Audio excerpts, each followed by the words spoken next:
If there's any sales managers listening to me right now, I'm going to give you the best advice of your life. Never stop bringing in new talent to replace the bottom of your organization and help push up the middle. You need to be able to identify very quickly who is and is not a fit and fire quickly. Don't ever become a wood chipper because that's your culture and you protect your culture, right? We notice the difference on the bottom line immediately between having good people or not having good people. It's a win or learn mentality. It's not a win or lose mentality for us. It's like if we lose, we learn from it. And that loss is so short span.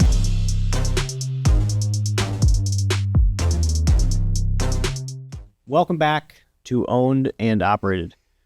Today I have AJ and Noah again from Premier Home Pros.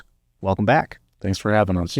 Yeah, this is going to be fun. It's going to be a continuation. What I'm looking forward to hopefully deep diving into is like, hey, we set the platform. We talked about the history. I want to understand the scale and the path to scale. Like 6 greenfield locations in a year is a lot. How are we thinking about launch? How are we thinking about zip? We're talking about zip codes we like in our next 30 markets. So I feel like there's a lot to unpack there.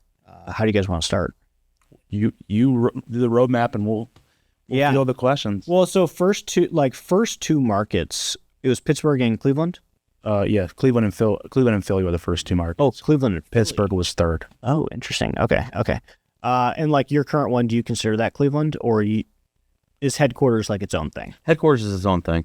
Okay. And then we have a Cleveland Cleveland market within. And Cleveland's going to cover Canton. It's really in North Canton, the office, Youngstown. Oh, really? But it covers Northeast Ohio. Okay. Interesting. We just are finishing the best April we've ever had. 55% year over year organic growth. Really just a huge thanks to Service Scalers for being our marketing partner in that. A ton of that growth came from both paid and organic SEO efforts. We did a ton of work on our SEO with Service Scalers, really strategizing and working on that about a year and a half ago. And the results have been creeping up over the past about year, really started to go crazy over the last few months as we're starting to see multiple 6 figures of revenue attributed to our website. And that's from their work on our SEO. On top of that, the management of paid has just been absolutely huge. Year to date, we're up 30-something%. April alone was 55, and we're just super grateful for Service Scalers in that partnership. So if you want to learn more about how they helped us, make sure you check out servicescalers.com. Okay, so first couple markets, like what did that look like? How did we start driving leads? How did we nail down marketing strategy? You guys are figuring this out, and you don't have Vince yet, who's driving leads. Me and Noah. Yeah. Like smacking Home Advisor. That amongst other ones, we had, I think, there's about 5 partners. Like marketing partners. Correct. You're in the industry long enough, like I said, I've been in the industry since 2009. He was in it since 18. You start to see the same marketing partners start to pop up on lead sheets. Like you get an idea that this company amongst everyone else is going to the same companies for leads. So that's where we started. Like we just started with, hey, these are the companies that we know for sure. And then we started fielding calls to other companies that we started finding online and just saying, hey, do you guys do bathrooms? Hey, you do bathrooms. What's your set percentage average? What's your cost of marketing across all your partners on average? And from there, we started kind of vetting that all out and just started buying leads and setting budgets for each lead provider, and then just monitor them really closely because your room for error and margin is so small when you're new. Like, you can't afford to spend $50,000 on a marketing partner and not get nothing back. So everything's in sample sizes, right? Give me 100 leads. Let me see what we do with 100 leads. From there, if we see a return on 100 leads, we'll up that. And that's exactly what we did. We made like very small, gradual changes and increases in budgets. And then from there, we started adding more partners. And, And there's 5 now. Oh, now there's 20 marketing partners. Yeah, because 5, I was like, wow, okay. Yeah, but for year one. Ship over there. No. Year one was like 5, to get us to 15 million. So, and then, like I said, it was just. And that's going to, like, just to reiterate, that's like an Angie's List. That's maybe a modernized. A modernized, Okay. Home Advisor. Yeah. Yeah. A social partner for Facebook advertising, like targeting, retargeting banner ads, things of those, things of the nature. So, it was like 5 partners. We monitored closely. We landed at under 15% in year one for marketing costs. Is 15? Yeah, you've said that 15%. That's industry. That is like your golden handcuff right there. Like that's where you want to be. Right? 15. You're sub 15, doing unbelievable. Yeah. But when you climb 15, and it all depends on what your margins are and what your COGS are. Yeah. in every industry, right? What is gross margin? I didn't ask that last. It varies. 50 I'd say it's even more than that. Was it gross margin? gross margin. Yeah. We try to aim for about 55-60%. Okay.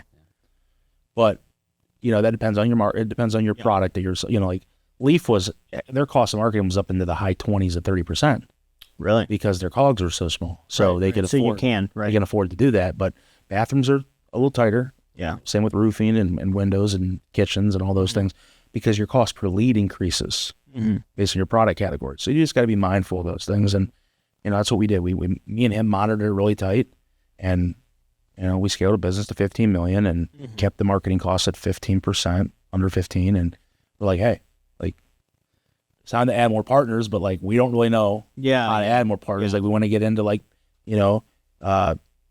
paid ads, and we want to get into, different avenues that we weren't really, inclined to do. So that's where Vince came in. Yeah. And first location was Cleveland. Second was Philly. How far after? Within 2 months. Really? We had Philadelphia open. And Why Philadelphia? I was rooted in Philly. That's where I worked in my previous job. Okay. So I had a huge network of people in Philly. Okay. And It's a massive market, man.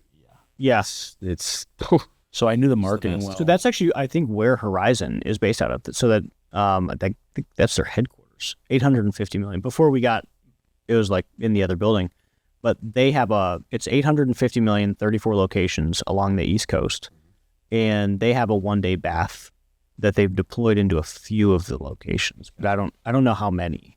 Yeah. But I think they're based out of Philly. Yeah, we're actually right outside of Philly in New Jersey, South of Jersey. We cover all greater Philly and all of South Jersey and top of Delaware. But, looking at that in 20 and 24, let's say 23. In 23, Philly was a $4.7 million office. In 24, it was a $21 million office. Wow. So that's what marketing hypergrowth that office location, just by adding more partners, more lead flow, better conversion. Yeah. Those things. So Yeah. we've seen considerable increases in markets since 2023 to 24. But Yeah. So same store sales. yeah, just diversifying your portfolio of partners, Yeah. right? And scaling with more and budget. then getting better at what you're doing. Correct. So we start off with 5. We add Philly pretty quick. Sounds like we drew talent from our network. Most of this business came from that app. Yeah. Yeah. And that got us to 15. And what's 15? Is that $2 million? First year's budget was $2 million revenue. Does that sound right? For marketing? Oh, yeah. Probably close. 15%. And all of it leads. all of it buying leads? Yeah, buying leads. Yeah, at that point, yes. Yes. Yep. Okay. Yeah, you're gonna go out of business if you do it otherwise. The way we try to do it. Yeah. Were you guys doing door knocking or events? Or Some anything like events. that yet? Here in Cleveland, we did some events. Yeah, great big home and garden show. Great. Q1's amazing. Yeah. And the rest of the year is just a battle, Yeah. losing battle. In events? Yeah, it's you go from being at a great big home and garden show and Cleveland Home Show and all this good stuff, high intent homeowners that are buying a $15 ticket for the husband and wife, and they've been in their house for 30 years, and it's time to get that bathroom done. They have the cash set aside. They're going to buy it. It's a matter of who. To then going to rib fests in July. Yeah. People that are there to see a concert or monster fairs. county fairs, and you're trying to draw up people to take an in-home estimate. Yeah. So, it's And are you guys doing that? we are. Yep. Yeah. Just harder. Team continuity for when it's time to make hay in Q1, obviously, is a big thing, and then just try to diversify your lead flow as well. Yeah. Yeah, we did. We have an events and canvassing team, and this was we started it last April. This was our first full Q1 with it, and we've been messing with it to hopefully drive into new markets. But How's your canvassing going? canvassing's good. It's a 8.5 times ROAS. Yeah. Which for me, I'm like, that feels good. That feels really good. And you guys do proximity marketing where you're from a job that you did, you just canvass a 3-mile radius? Yeah, they're doing proximity and they're doing target. And that being on interiors isn't a concern for you guys. You're still able to make it happen. Yeah. Yeah. Yeah. Biggest months were events, right? And so the Great Big Show was that was a great big help. Sure. It's a great start. It's a You great. shut it down from that point. It's like the greatest program of all time, right? It was awesome. I mean, it was great. But like we broke even on like return in December, Sure. and then now it's 10% of revenue comes from that team. What's a good month in canvassing for you in terms of revenue? 200 now. That's good. Yeah. And what's your team at how many canvassers? 8, 7. Canvassers. Well, we just Hourly? got up to 8. Oh, I think we're hourly like or 6. variable based or what? Hourly with a spiff on top. And then they're all required to do straight sheets and stuff like that. Yeah. Well, for us, it's just like there's no plumber out there is door knocking. Sure. So Oh, like, no, yeah. So it's sort of like Carving out a market there. Yeah, it's different and it works. Even events were kind of big and helpful. Okay, so 2 locations. Did you have dialed in like the 46-day payback? What did payback look like in Philly? Second location. It couldn't have been as fast. Listen, it was harder at that time to get another location going because you just don't have the army that you have now, and you're asking people like when he said something earlier. He said, you're asking people to kind of take a bet on you. Mm-hmm. And in the beginning days of this, asking people to take a bet on us was a ridiculous proposition. It was a ridiculous ask. Like we didn't have anything. They're betting on us personally that we'll make it happen. So, open that office. It's a lot of trial and error, and I don't know what our payback period was at that time. But I'll say it wasn't probably 46 days because you got to get a sale, so you got to get leads going. Yeah. I mean, you're figuring it out. Budgets were a lot less though. They were a lot less. No. Yeah. As in like what you needed. What we spent per market on each budget. Yeah. Like I said, Philly did 4.7 in 23. They did 21 million last year. Yeah. So we spent a lot of money there. Yeah. I would agree with no. It was a lot tougher. It's impossible. Yeah. It was impossible. At what point, like maybe number of locations, did it start to feel like easier? We got this. I would say Atlanta. I would say Atlanta was a turning point. I wouldn't say Which number was Atlanta? 5 or 6. I literally don't feel like it got easier until our 10th location. Really? I didn't notice it. I noticed every other location before that. Yeah. Stressed out infrastructure, stressed out people. Sure. Added too much to people's plates, and, Mhm. and conversions from the very beginning aren't what they. And this most recent one in Dayton, the 10th, I think we opened at the beginning of March. Is that right? February 13th. Yeah.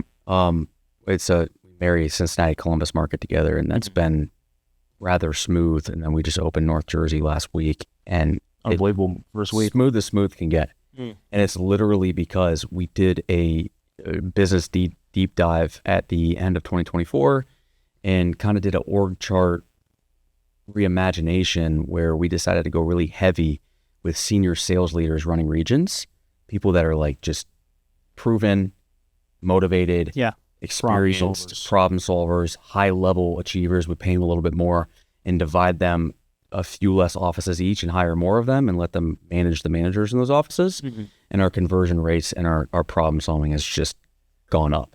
Yeah. It was a monetary bet, but it was one that made sense. So for me, it wasn't until this year that I felt like it's starting to autopilot. Ease out. Yeah. AJ, why did you think 5? Like what turned for you? Oh, we were in a position to keep. We opened all. We went from January of 24. We opened Detroit, and then February we opened Atlanta, and then March we opened end of March, early April we opened Chicago, and then it kind of just continued to go. So it's like the business, it felt the pressure of like needing support in those markets, but we continued to just keep opening. So I would say we figured out the recipe at that point. We knew what to do, how to do it. But where the lag is in 2 areas. We never had lag in sales. We'll go to Alaska and sell people bathrooms, right? It's getting the marketing dialed in to where we're not returning these high reject ratings because we're buying leads that are not high intent or affluent people that can afford the product, right? Yeah.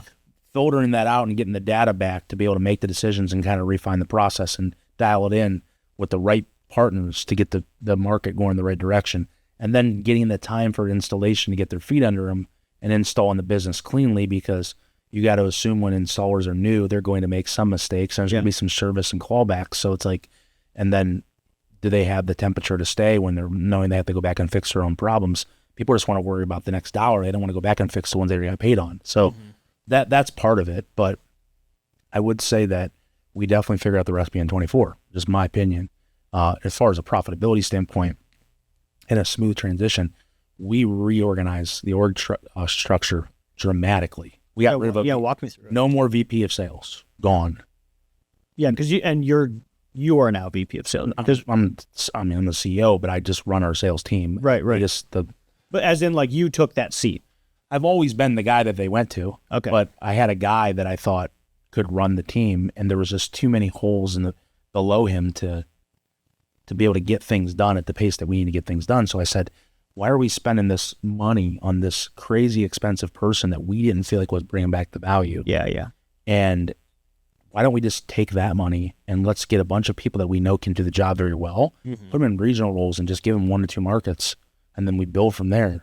And our net volume per lead went up $800. Yeah. In 1 month of putting that team in. Yeah. It's increased $800. That's interesting. When I said earlier that, like, people, you better have good people. Yeah. We noticed the difference on the bottom line immediately between having good people or not having good people. And We just spending the transitioned. money in that on those people is worth it, in my opinion, if you have it. Yeah. We just transitioned our director, like our head of sales. Like, we went from one to another. And this was his first 30 days, like April, and like absolute blowout, like crazy. Like, we 20% over budget and 55% year over year, like crazy. So yeah, like, I totally get it. Because we're looking at the results now as we're like prepping for this, and we're like, holy shit. Yeah. I'm sure you've seen this too. It's like, the thing that a lot of business owners don't want to talk about, but it's the absolute truth. And I've heard a few, like Merck Cuban and some people that have been very successful talk about it, is you need to be able to identify very quickly who is and is not a fit. Yeah. Hire over a little bit longer term and fire quickly. Don't ever become a wood chipper, because that's your culture and you need to protect your culture, right? You don't ever want to be known as a wood chipper, but like, don't negotiate on the type of people and the pace that they will push within your organization. Like, you need to find the right people. Don't negotiate on what you will or won't accept, and let those people kind of drive the boat. Like, you need to empower them. So it's really all about people for us. Yeah. It's a win or learn mentality. It's not a win or lose mentality for us. It's like, if we lose, we learn from it. And that loss is so short span, because we're going to turn into a win in the column really quickly by taking those mistakes that we made, rectifying it, putting a better process in place and fixing it.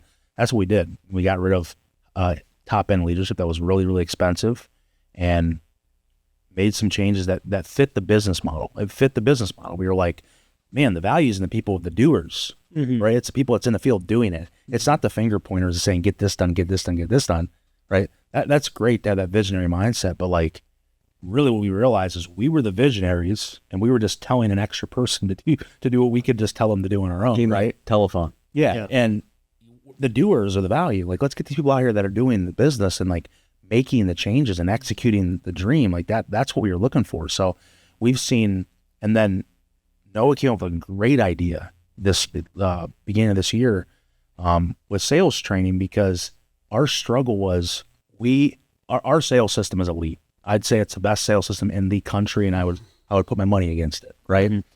But how many people can get Actually, fun anecdote. I believe we have someone that used to sell at Premier Home Pros, and he has been great. Who's that? But yeah, he worked with you guys for like short period of time. I think he went through the training, but like, he has been great. His closing rate is the highest on his team. We spend a crazy amount of time on sales development. It's just what we believe in. Like, I'm to the core. That's my thing, right? Yeah. But what we've realized is that to get these people into training and spend 8 consistent days in training, develop them, get them in the field, have the leaders cultivate them, build the mentality proper, and then get them on the streets themselves to do their own job is a long term, right? Yeah. And we were realizing that at most we were getting 10 people a month, new employees, sales reps into the field a month, company wide. I was like, let's think about maybe doing this Zoom. I'm like, dude, Zoom, like the amount of Yeah, you just the vibes, the bullshit. Just the amount of detail that goes into our training, it was just, there's no way. So I'm like, I'm going to try it. We're going to try this. I'm going to run our first sales training class Zoom. We put 15 people in it. Out of 15, 10 of them are here. We did the next one. We had another 17 in it. Out of those 17, 13 are here. In a month's time, in the month of February, we put 22 new representatives into our business that are in the field. That has immediately spiked this new sales talent. Yeah. And the change of mentality of someone being fresh, motivated, ready to run.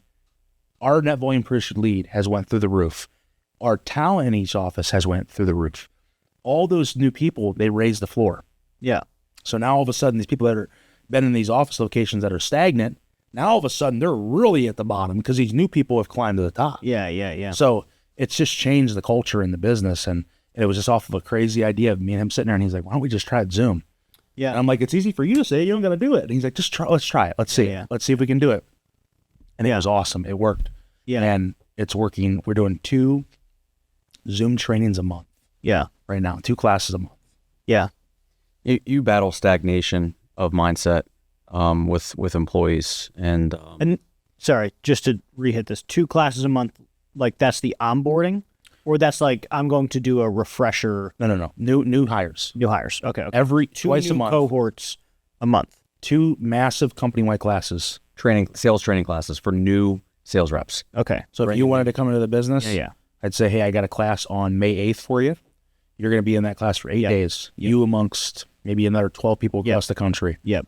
And then they go back to their respective locations, and then they run with their managers for the, Understood. days. Yeah. Understood.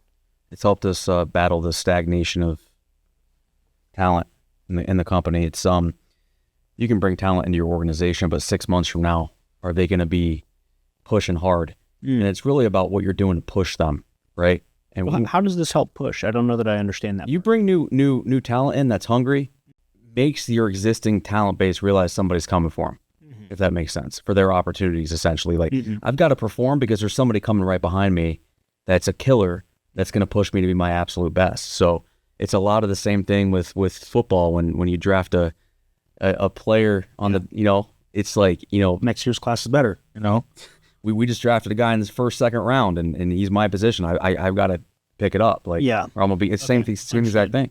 Understood. So, but I mean, with how new you guys are, it's hard to imagine stagnation in Let me tell you what happens. We've realized that the peak of most people's career in sales is in their first 30 to 40 days. Their peak. Why? They learn the Premier process. They don't know any other way at that point. They know the Premier process. They're fresh. They go out and execute the X's and O's that we've taught them. Our 12-step selling system. They go out and execute it. And they see the success, right? But then when they get past the 30-day mark, they realize they go to appointment, the customer's tempo's fast, they don't have a lot of time to sit, they cut out a couple steps, and they still get a sale, right? And they go, oh, that worked. Like I didn't have to go through as much of a needs assessment in the inspection. So then they do it again. And then the next customer, they get rushed again, and then they cut some of their product demo down. Before you know it, they've morphed this sales system of their own with the foundation that we had, but it's their own sales system. They're missing the tie downs, they're missing the gradual steps, they're missing the closing time. Yeah. So now they're in this rut in day 45, and they're like, I'm doing everything I'm supposed to be doing.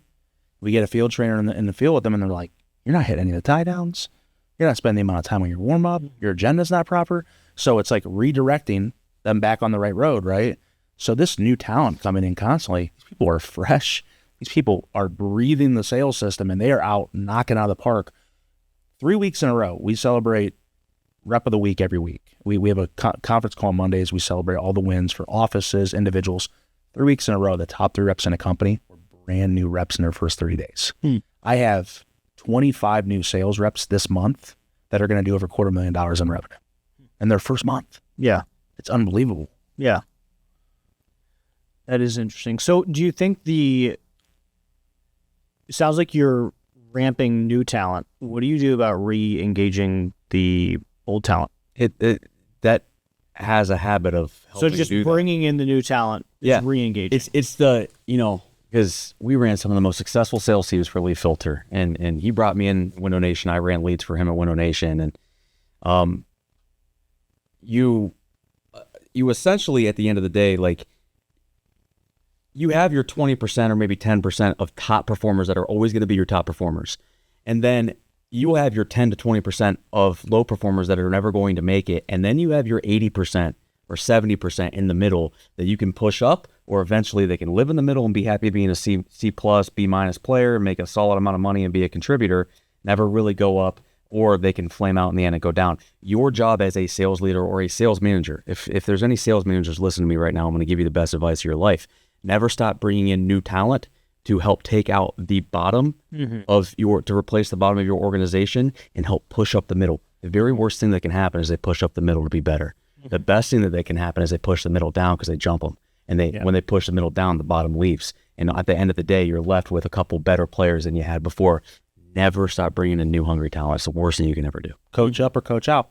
That's the mentality, right? It's we either take people, we catapult them to the next level. Average performers become elite, or average performers don't stay long because the new floor is raised, right? It just continues to raise. It's speaking to what you were saying with the existing talent, we do a lot more development training now. Yeah. So what's that team look like? Sounds like there's one. So there's got to be a lot. We have a national sales trainer that does Zoom trainings twice a month. Then each regional now is doing, in their region, they're doing once a week, they're doing a progressive development training.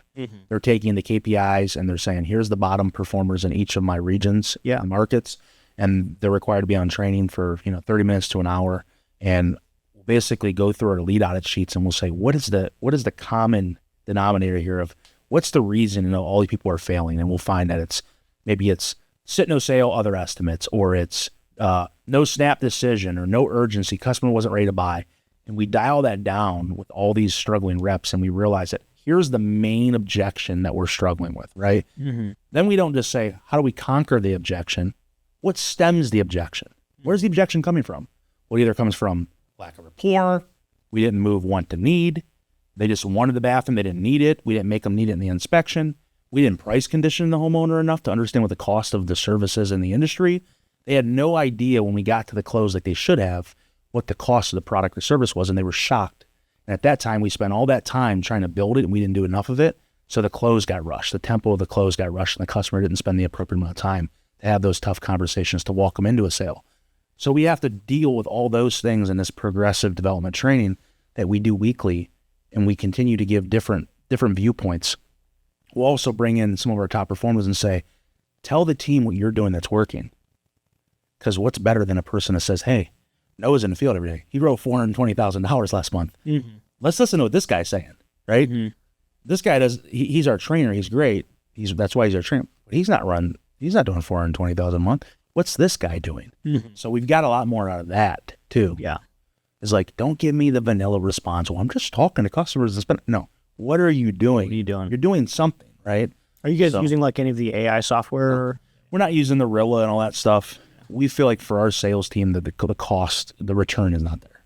I mean, it's like We're already so high performing as it is. What we've had to almost engineer our closing percentage down over time because you just have too many jobs. So it's like, what And that's by like price increases or? Yeah, I mean, and then also, the thing that we can do to best support our sales team, we've decided instead of, you buying a Rilla and hoping our closing percentage goes up, is instead on the business that we are writing, how can we help our sales team understand how to do it more profitably so they can make more money? Yeah. Support them on their existing books of business that they're writing. So there's a director of training, was that the title? he's the national sales trainer. Okay, sorry. National sales trainer. And then all the regionals, you guys have talked about that a lot. They have 2 branches each, and then Some have 3, but 2 to 3 branches each. And they're really like driving the bus with the location sales leaders. yeah. Okay. And then are there, who's doing like ride-alongs or, So ops managers do 2 to 3 ride-alongs a week. Yeah. And then every regional that's in the market, whatever market they're in, they'll get on ride-alongs every week too. Just answer the phone is one of those phrases that's always easier said than done. I know it was hard for me in my business because the phone always rings while you're out in the field trying to get something done, or it's 8 p.m. and you're trying to get your kids to bed. Well, I have the solution for you. I'm extremely excited today to announce Quick Staffers, your go-to solution for building a high-performing, cost-effective customer service team. We are placing CSRs who have been pre-trained on proven home service SOPs and scripts, the same ones that Wilson and I use in our business. For a limited time, we're offering $500 off your initial placement costs for the first 10 signups. See link in the description below or head over to quickstaffers.com for more information. Can you describe the ideal location manager, like the sales operations leader? Like who? There's a few facets that they have to have. Yeah. Okay. One, they have to be a steward of the system. Yeah. Like they have to be able to perform. They have to believe in it. They have to be able to perform the sales system at an elite level. Okay. So they need to be. So are these former salespeople typically? Most of them are all a salesperson at one point in time. For Premier. Some of them are. Some of them other people have been leaders at other organizations that I've worked at or that we've worked at together. And we've brought them all. Okay. And then we taught them the Premier way. So they need to be able to hire, train, motivate, and recruit. And then they got to be able to develop sales talent. We hire, train, motivate, and recruit. Yep. And develop. So those are the 5 facets we look for, right? Most of those people are alpha mentality people. They're A+ personality people. They just are, right? We have some people in our organization that are not as dominant personalities as others, but we find that the people that can command the room and 100% designate that they are the leader are the ones that get the best out of their team, right? Those facets are non-negotiables. They got to be able to do those things. We give them a strict process of what we want them to do. What does a morning routine look like? Well, get in the office by 8 a.m. What do you do then? Look at your book of business. What did you sell yesterday? Okay. Go over all your sales. Take those sales, go through the contracts, scrub those contracts. Is there everything filled out properly? Is anything missing? Yes, yes, yes. No, no, no. Track down the down payments on every one of those jobs. Do they get ran through financing for the down payment, or they go check or credit card? Track down those down payments. From that point, visit all your sit-no sales, the leads that you did not sell. Okay. Look at the notes. Make sure the notes match the report from your call center leader. They sent out a report at the end of the night, and then go through those reports and start writing down on the lead audit sheet the common denominator of what the misses are. Okay. And they have that information because the sales rep did like a debrief? It's in our CRM. Okay. It just tells you every note. So when they result it. So at that point, we start following trends. We're creating a playbook of what training is going to be later in the week. And then from there, at that point, they're going to go and they're going to spend some time they're going to first put all their leads that they have today on their board. And they're going to say, where is my availability for same days? And did I put the right leads in the right person's hands? There's an art to that. It's not just issue lead to issue name. It's we have leads categorized as what's a gold lead, what's a silver lead, what's a bronze lead. What are those categorized by? Home value, debt to income, poverty percentage, credit FICO score, all those things. So gold leads go to gold reps. Silver leads go to silver reps. And then bronze leads are fill-ins, right? So then we look at it. Where's the same day capabilities? If Noah's call center gets the same day in Philadelphia, who can take it? And does it hurt the office by having to give this person the same day because he's in that area? Or do I need to revert the leads to make sure that the best person's taking the same day, right? So that's the first part, mapping it out. And we go and we spend some time with our project manager. We go over all yesterday's sales. Hey, I went through the deals. These are clean. No problem to go ahead and push through ordering.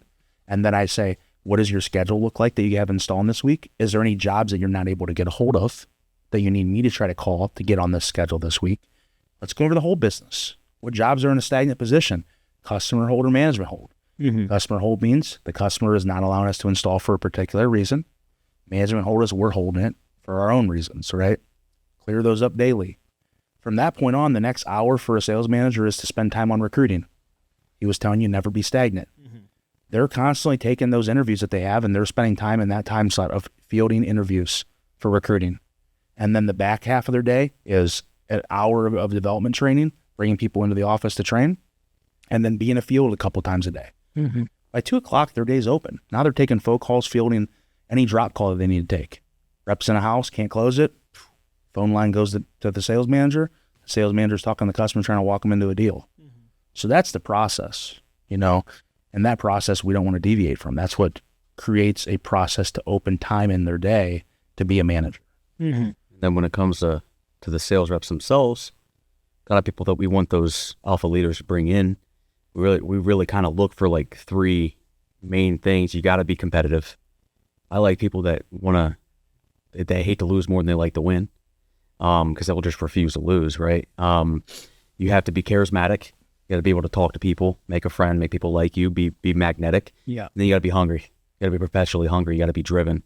Not big on motivation. Motivation is fleeting. Driven is kind of the engine that takes you every single day. You don't have to, get started to go somewhere and then it dies. So really look for those three things. And from there, we can work with those types of people. And very often we will find that our best performers are people from kind of outside the industry who are just desperate for an opportunity to make a lot of money and not, somebody that, I hate to use the term old dog, because we've taken many veterans and been successful with them and we're thankful for them, but maybe not somebody that hasn't worked out several other places or they've sold bathrooms for 20 years.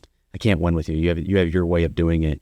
I'm not necessarily asking you to do it my way, but I'm asking you to do it the premier way, because that's how we can kind of recruit, hire, train, develop people. You can duplicate. Have a culture. Yeah. It makes sense. And then me and him have been, we've officially put this into motion. This is something new for Premier, is we've looked at this landscape of like all these new greenfield markets. We still have DC, we're opening this year. We still have Minnesota, we're opening this year, and we're still opening Boston. That's 3 more markets, right? And then next year probably ends up being like 6 to 8 more markets, depending on how fast we keep implementing the process.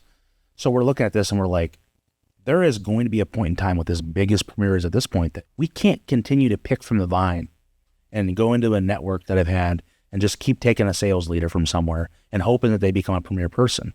Like, we need to develop that person, right? Because at some point, companies gain strength when they can promote from within. That's a reason to be here. It's a way to create buy-in. It's good culture. We're just getting to that point now, and it's been a really big win for us. So Massive win. So what we're going to do is we are going to create assistant sales managers in every market. And that's getting rolled out now as we speak, where a great sales performer, maybe not the best rep in that office, not the top generating sales rep, but maybe the one that is above average or really good, but does it to a T. He does our sales system to a T. And that person's going to be responsible for field rides every day with a new rep or a struggling rep. They get paid extra to do that. They get an office bonus. There's a lot of different things that we're doing comp-wise to make it worth the time. And then that person all of a sudden gets some of the back-end work from the GM, and we start cultivating this person, getting groomed and ready. So when the next market opens, I go, hey, Pittsburgh's assistant manager. I got an opportunity in Buffalo. You want to go? It's an opportunity to make $300,000-$400,000. Are you relocatable? Yes. Plug and play now, right? You create this farm system. And now there's a vacancy in the assistant sales manager position in Pittsburgh, and now another person has a path to grow in the company. So that's what the model is going towards for us. That's the next big jump. Yeah.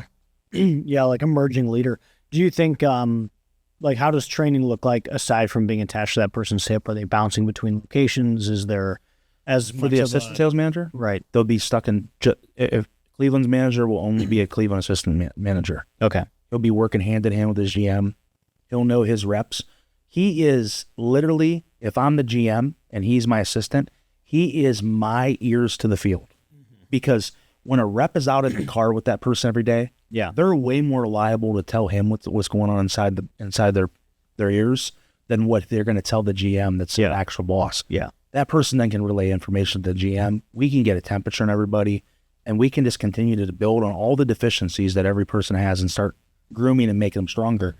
Those new reps, they're not so hungry to make money now. We have someone out there helping them make money, developing them, letting them develop at a proper pace. So we see a huge upside to that. That's really an Erie model. Erie did that from the existence, and they're strong at that. They build seasoned leaders by doing that.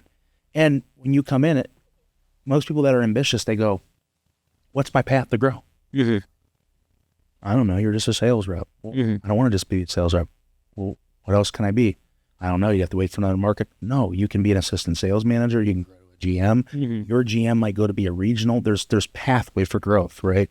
And I think that's huge for culture. Yeah, I agree with you. Are they still running active leads while being an assistant manager? Sounds like they are. Every day. Yeah. So it's like an override. So our reps get paid. No implemented a new bonus program for them to make it more advantageous.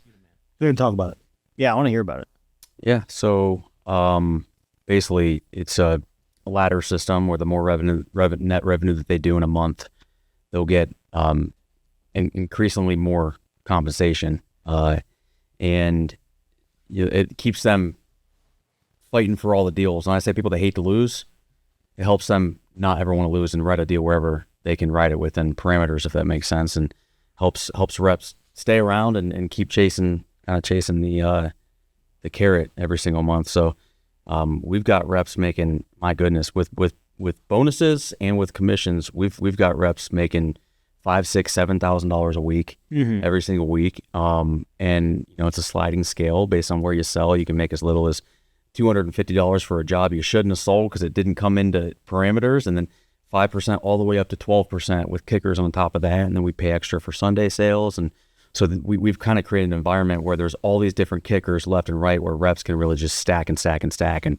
they're starting to make some really insane money. And then when we throw training on top of that, when I was talking earlier about showing them how to take the deals that they're currently writing and then make more money on top of that, they're starting to see some serious gains. And then to the point where our last 3 manager placements, I believe, are that's insane. So we doubled the bonus this month. So doubled the bonus this month. We just basically said at the beginning of April, hey, we're gonna do a push for your sales managers, for sales reps.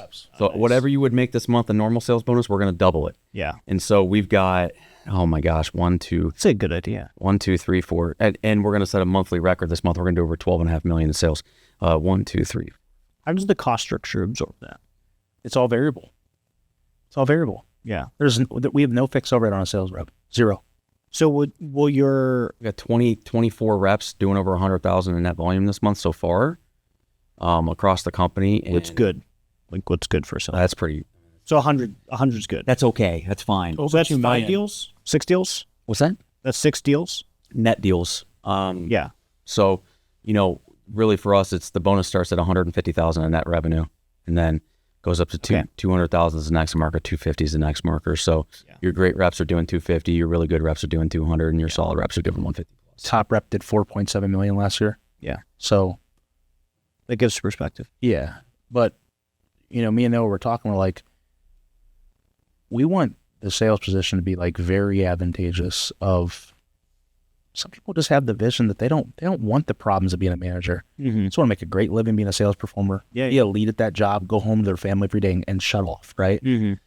And we wanted to create a carve out that bonus was enough to be like, I have to hit bonus this month. Like it's an extra $2,000 to $4,000 a month for me. I got to hit it. Like if I can make an extra $50,000 a year just by doing my job well that I already do, I'm chasing it, right? Yeah. So we doubled it, and we've seen that that is that permanent.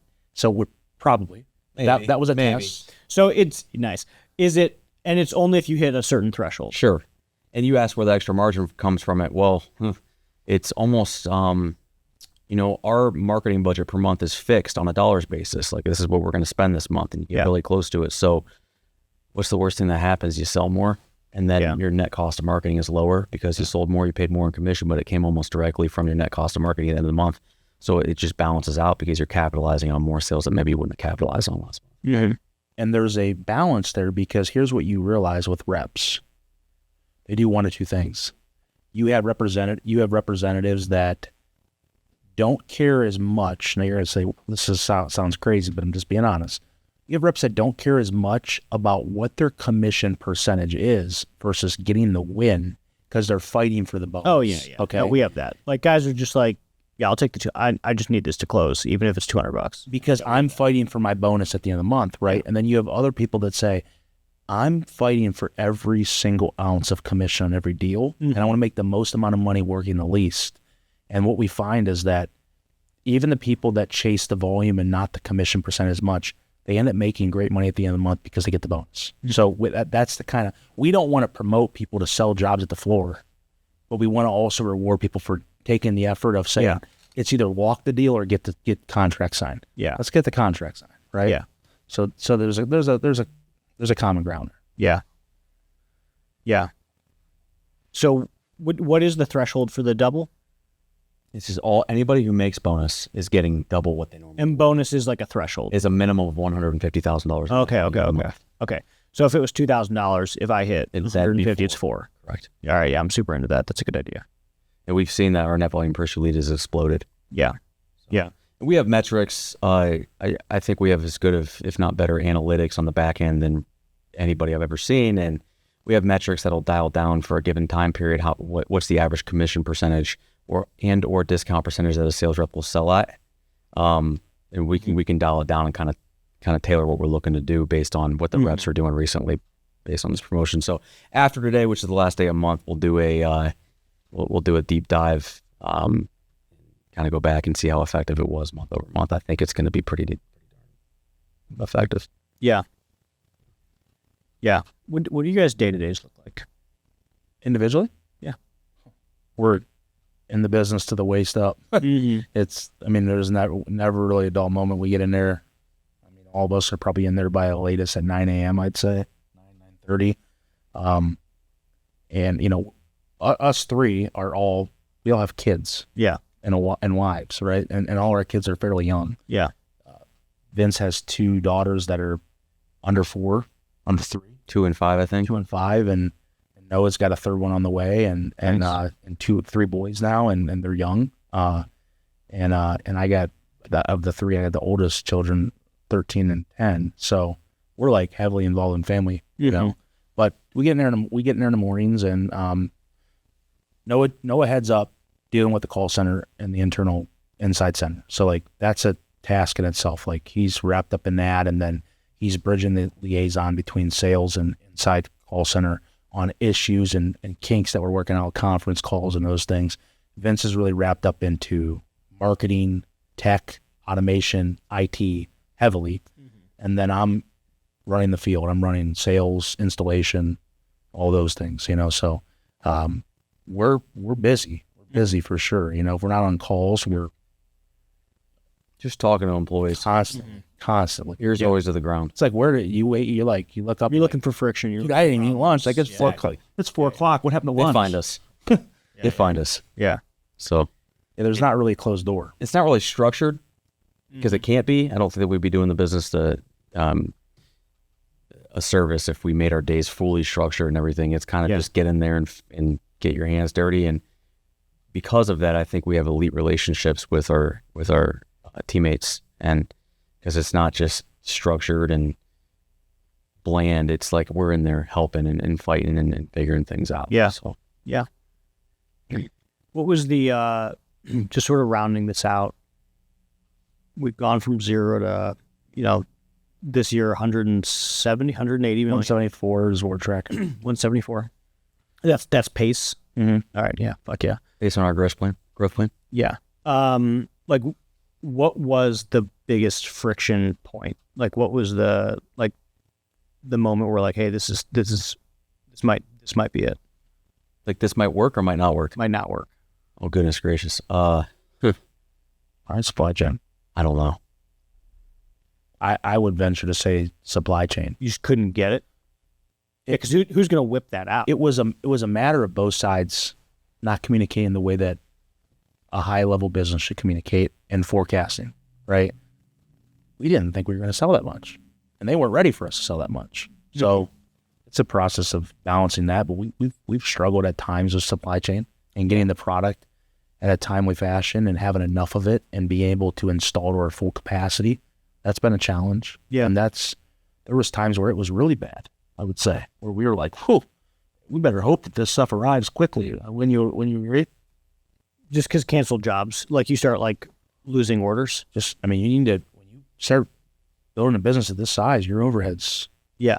outrageous, Try to keep it as low as possible. but it's still, you're spending It's a lot. $1.5 million a month of marketing and Yeah. your overhead and your payroll. Like you need to install jobs. So I don't know if there was ever a moment where we were like, this isn't going to work out. I think there were moments where we were going to have to make some hard decisions if things didn't happen. Yeah. Right. And that always typically revolves around people or employees. Right. But I don't think there was ever like a do or die, like one moment. It was, it doesn't mean that we haven't gone absolutely clinically insane dozens of times during this process. Oh, yeah, 9 p.m., 11 p.m. calls, this person, this issue, this problem. And like, you're not going to believe, Calls me all the time. I call him. You're not gonna wait till you hear this. What? Here we go. Right. And that it's a lot of the totality of that of just like death by 1,000 blunt force traumas. Yeah. But I'm familiar with this. as you get more, and listen, and the fact that my wife has dealt with it, and his wife is like, man. is I try to shield her from the details and stuff because it just kind of is what it is. But you just keep showing up, you keep solving problems, you keep trying to create self-fulfilling systems and processes, and let things start to run. And trust your people and find talent. Don't negotiate on what people are going to do for you, and push your people hard because you care, not because you're just there to push them. And just show up every day, don't quit. And then you end up stacking months and looking back and go, holy crap, we're going to do almost $13 million this month. And Yeah, that's we're going to install more than ever. And then it's, I don't know if we really have goals. We have benchmarks we need to hit to be a profitable business. We don't necessarily say we want to do this amount to do this amount. The 174 isn't some chalk goal or Sharpie goal that we want to hit for an ego purposes. It's basically what do we think the business can do, and let's see if we can't hit it. But just show up every day and don't quit. You got to play chess, not checkers, and you got to see things way ahead of the curve, whether that's people, whether that's economic issues, whatever it may be. You better see it way ahead of the curve. You better have a game plan and a footprint of how you're going to handle it when it gets there, because people are going to fail you. People you never think will leave. Family, or friends. You just never know, and you better have a backup plan. You better have things in place so you're not caught your pants down, because every business owner has been there. Yeah. We've all been there. We're like, ooh, I wasn't expecting that. Now what? Yeah. The pivot moments where you're like in crazy stress levels and you're like, what do we do now? And it's like, okay, let's get together 3 great minds. It's the benefit of having 300. Let's get in this room. Let's close the door and let's figure these things out. Let's get ahead of it. So we've done a good job this year of getting ahead of things. Yeah. Really ahead of things. So That's great.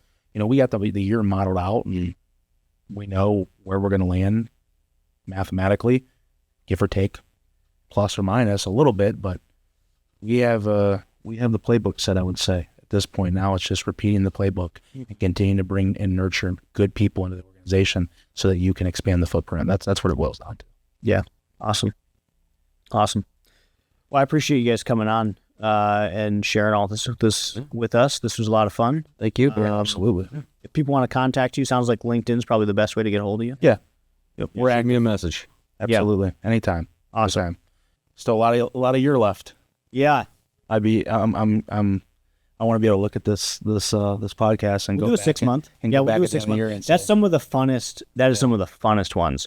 I have a friend flying in because we did one over Zoom. He's in Chicago and he did one 6 months ago. He texted me the other day. He's like, "Hey, dude, I got to get back on." Like the last 6 months, lot changed, and I'm like, "Yeah, dude, fly on out." So he's coming out here later in May. But yeah, like 6 months, a year. Yeah. It's crazy, especially in like a high velocity business. Like, hey, this is what we were dealing with at this point, dude. Like, here's what happened, or here's what happened. I can't even remember what happened 6 months ago. Like, what was that? Like November? Dude, I'm right there with you. Couldn't tell you what headache I was having that day. Yeah. Now this has been a blessing, but I can never put your feet up. Yeah, you're definitely the ops guy.